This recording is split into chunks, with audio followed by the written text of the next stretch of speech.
Sa iba pa mga balita mga kabrigada, kinumpirma ngayon ng PHIVOLCS na tumigil na ang naiulat na grass fire sa bahagi ng Bulkang Taal.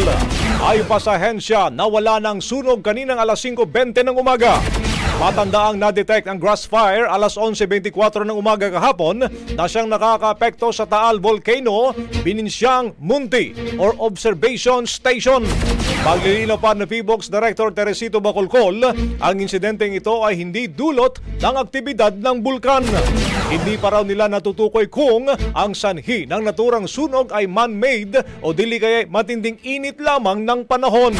Sa iwalay na panayam, sinabi ni Batangas PDRRMO Chief Director Amor Calayan na wala pang napaulat na apektado or nasaktan sa nasabing grass fire.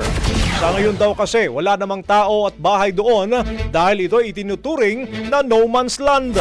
Mabilis din daw na paalis ang mga nagpapakain ng isda sa nasabing lugar. Rapido, Brigada Balita Nationwide. Ang bahaging ito ay hatid sa atin ng Drive Max Coffee. Ligayang tuloy-tuloy.